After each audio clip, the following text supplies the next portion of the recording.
like to request Hari Kiran Vadlamani ji, who is the founder of Indic Academy. Indic Academy is the mother body under which there are several verticals like Indica Yoga, Indica Pictures, Indica Yatra, Indic Today. So there are multiple platforms, multiple centers, which all are working towards bringing about a global renaissance based on Indic civilizational thought.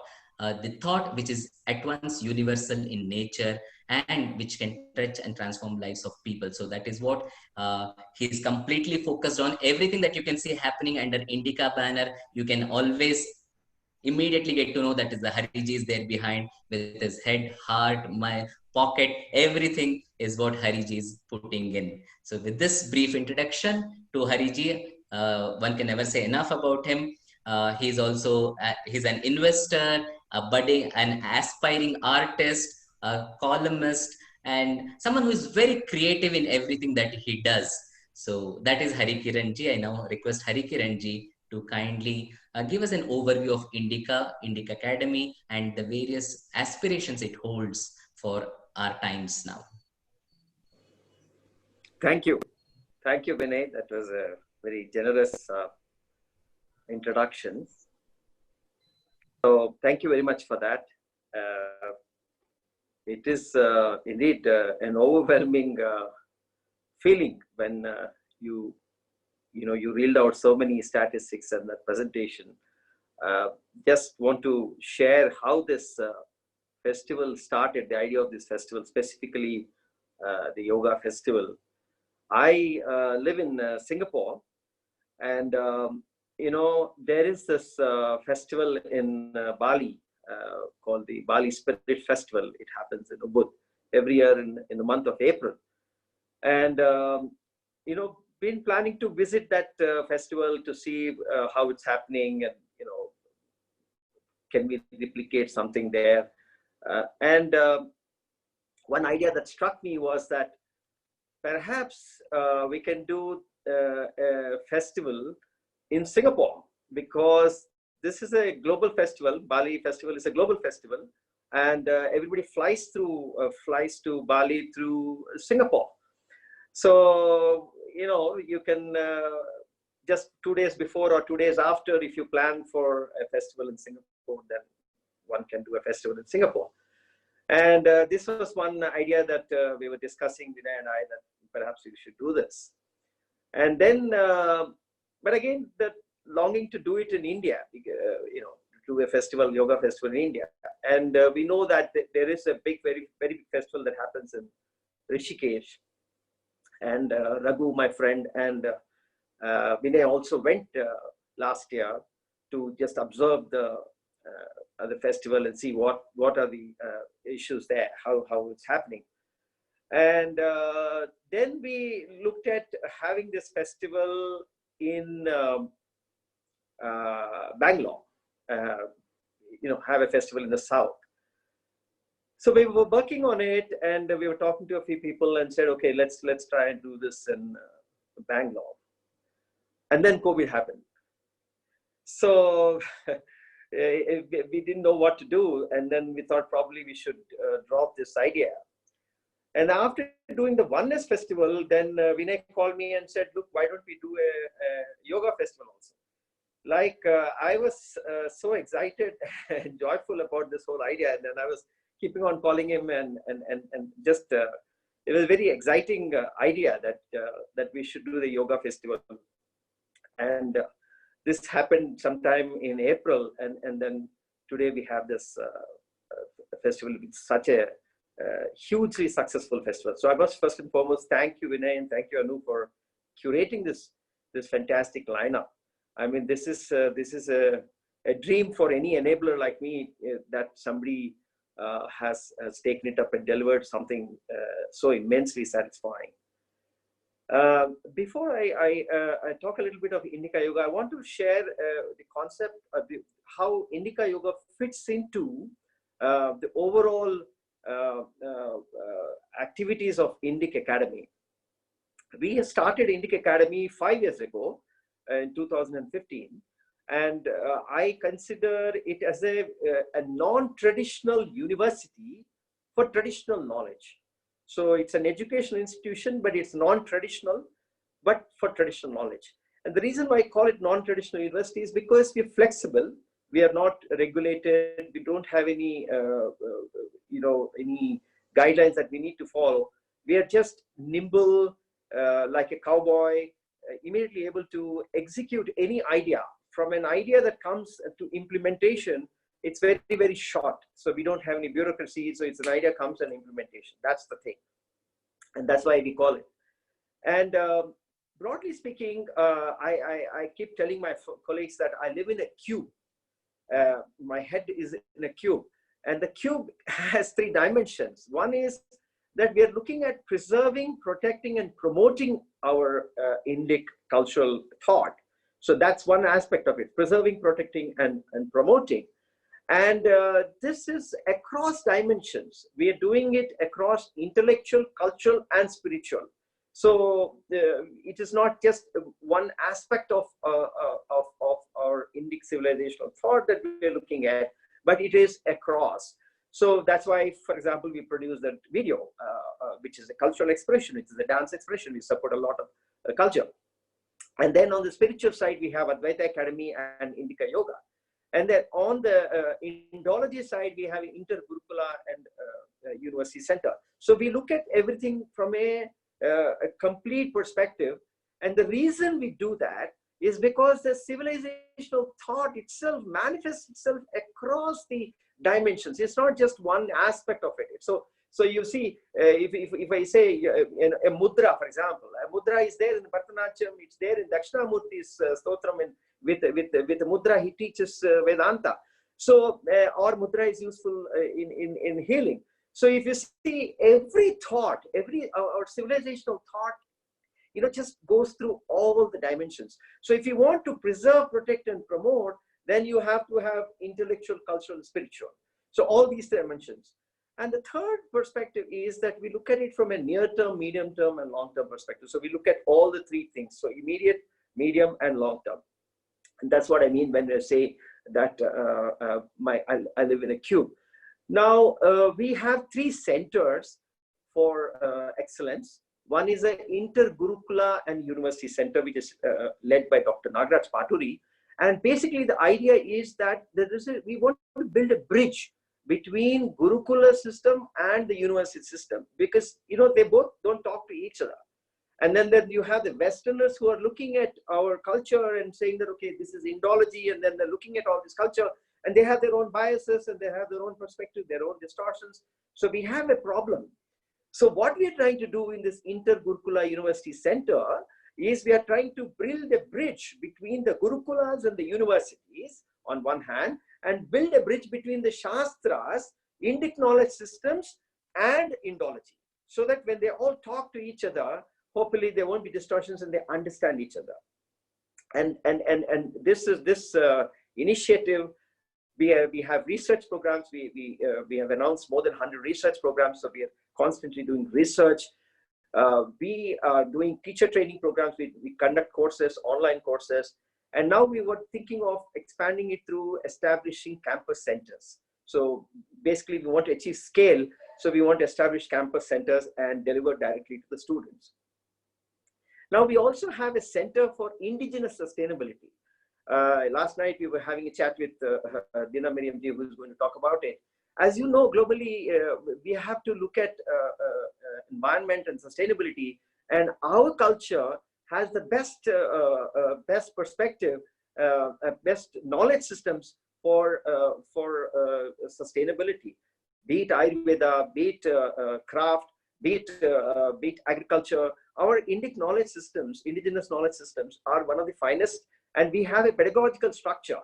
So this Center for Indigenous Sustainability is headed by 2 very eminent people, Viva Kermani and Rahul Goswami. We just launched it. We did a conference on Indigenous Sustainability, and it was a fantastic success. We had 27 speakers, and essentially at the core, the purpose of Center for Indigenous Sustainability is to make people worship nature, treat nature with spiritual reverence. The attitude shift, if we bring that, we feel that everything else will sort it out automatically. Just that dimension. And that is what our culture has. That is exactly what our culture has in terms of our reverence to nature. The third center we have is Center for Soft Power. And this is headed by my Akka Vijayalakshmi Vijayakumar and Aparna Sridhar. She's the editor for the magazine and the director and who heads the operations is Vijayalakshmi. And our basic idea is to preserve, research, and document our entire. So when we look at soft power, we look at soft power across verticals. So yoga is obviously one. We have Ayurveda, we have cuisine, we have Vedanta, we have films, we have literature, we have language, visual arts, performing arts, music, education, experiential tourism. So we have a wide spectrum of our culture. And and the idea of this Center for Soft Power is to look at preserving whatever needs to be preserved, but to look at global promotion. And that's a very important thing, because globally, our culture is consumed. We are not doing anything to promote it in a systematic way, in an authentic way, in an immersive way, in a transformative way. For the first time in 2014, we had this International Yoga Day, and that's the first initiative we actually took. But globally, all our culture is consumed in several ways. I talk about this 5C framework. Basically, if you look at it from a perspective of care, for example, care is Ayurveda. So globally, Ayurveda is now very much accepted. Or you look at cuisine, or 1 in 7 millennial is turning vegan, and vegetarian food and vegan food is the biggest growth worldwide. And India, with 29 states, has the immense offering on cuisine. And then we have cultural experiences. Experiential tourism is one of the fastest growing tourisms across the world. People come not to see a monument, but they want an intellectual experience, they want an emotional experience, they want a cultural experience. And that's the fastest growing sector within the overall tourism sector. And India has the maximum thing to offer. And then consciousness. Consciousness is what I mean when we talk about spirituality. And lastly, we have craft. Everything in the world today, what you wear on your body, what you wear, what you put on your body, what you put in your house, everything has to be craft. And this is India is a mother for craft. So if you look at it from a 5C framework, soft power and our culture is consumed globally, and if we promote it in a way, we can become an economic superpower through our culture. And that's what the Center for Soft Power is trying to do. Apart from these 3 centers, we have several platforms. We have Indic Book Club, which is led by my friend Abhinav Agrawal. So we distribute books. We have distributed more than 10,000 books over the last few years. Then we have a commentary platform run by Yogini Deshpande. It's a commentary platform for civilizational matters. Then we have IGN Plus, led by Soumya Agrawal. It's focused on the same thing, but for children, to make children more rooted and then free, culturally sensitive, but at the same time creative. And then we have Indica Yoga, led by Vinay Chandra and Anu. And then we have Indica Pictures, led by Danji Totipalli, and we are just launching it. We are going to do a yoga festival. Then we have Advaita Academy, which is led by Nitin Sridhar. So we have all these verticals across different disciplines. So you have the centers and you have the platforms.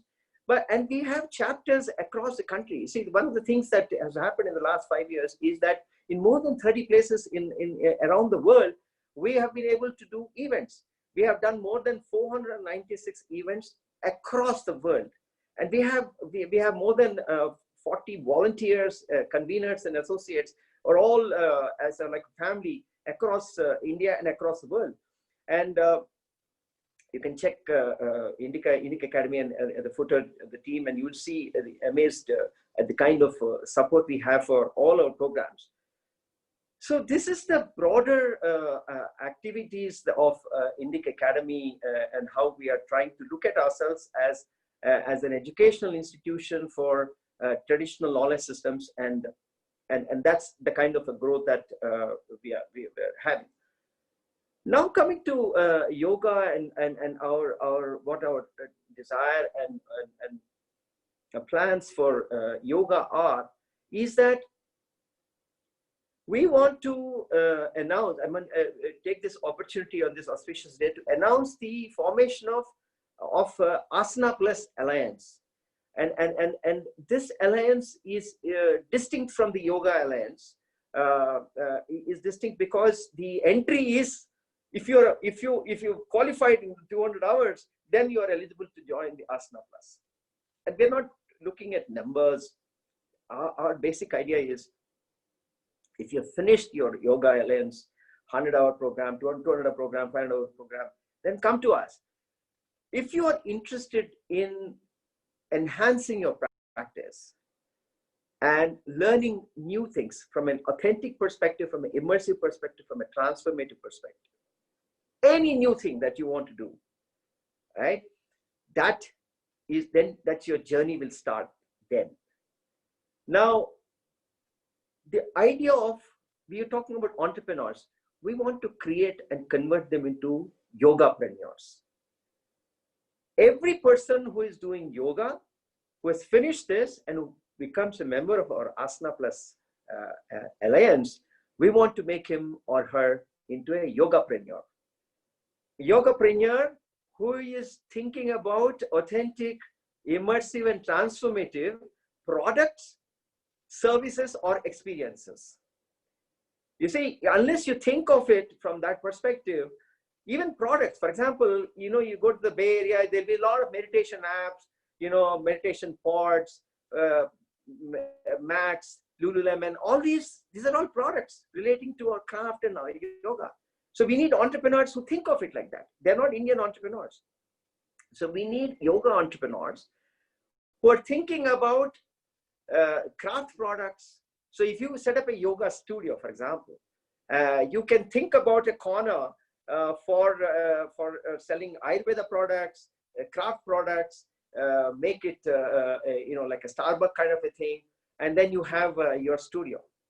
So if you start thinking about this from a perspective of these 5 C's that I was talking about, then if you want to take, for example, you want to do a yoga retreat for you, right? And take a group to Rishikesh. But that's just one aspect of it. There's a cultural immersion that's there. So if you think of it as from a cultural experience, experiential tourism, then you can plan your yoga retreats anywhere. For example, if you want to take Ramana Maharshi's journey when at 16 years, the age of 16, when he started his journey, you give that experience and then go to Tiruvannamalai and then do a retreat there. Like that, India is full of yatras, sthala puranas. So all these you can do a yoga retreat by curating it around an immersive visit to a sthala purana. And that's what I mean when I say yogapreneur. So we want to encourage yoga practitioners who have finished asanas and finished the Yoga Alliance, and then want to offer authentic experiences, immersive experiences, transformative experiences, and look at enhancing their practice. We want to support, we want to encourage, and this is what we mean when we say it's a diverse and an inclusive platform. And so we embrace. We don't have an exclusive saying that this is the technique. We want to embrace all techniques, all styles, and then encourage and make yogapreneurs. Because today the world needs this. This is the need. So we need to step up. We need to raise to the occasion and offer these things. And we need to move beyond asana. And that's why when we say asana plus is not just in terms of learning a specific chanting or Ayurveda, but asana plus is also in terms of expanding your offerings, looking at vegetarian Ayurveda based restaurant, for example, She was supposed to, Divya altered, she was supposed to speak, she couldn't. But she runs a yoga studio and Ayurveda restaurant in New York. I went to visit her, and it's just a fantastic experience. So we need to expand and think about these things. So broadly speaking, this is what our plans are. And morning we discussed the Yogacharya plan, and we want to launch this post-COVID. The moment we are able to do so, we have all the facilities ready. We want to launch an immersive, transformative experience for people to become yogacharyas. And that's a very, very strong desire, sankalpam that we have taken. So that is the second thing. So these are our plans, immediate plans. Do reach out. A lot of people have written saying that they want to contribute. Please write to us. And the way we want to operate is that we want to treat our people who want to contribute, also engage with them, know them more, and then partner with them. We want to treat our donors as partners. So we will do write to us, and then we'll reach out to you. And we want to continue this momentum. This is a fantastic momentum. We want to continue this momentum. We will give Vinay and Subbu and Anu a break for 10 days or so, or 15 days. And then we'll start with weekend festivals. We'll curate weekend kind of programs. So with that, I thank you once again. It was just an amazing experience, an amazing, one of those most satisfying things that we can think of doing, and actually doing it. So I thank all the partners, all the audience, all the people, all the speakers, and it's just been a fantastic. So thank you very much. Thank you.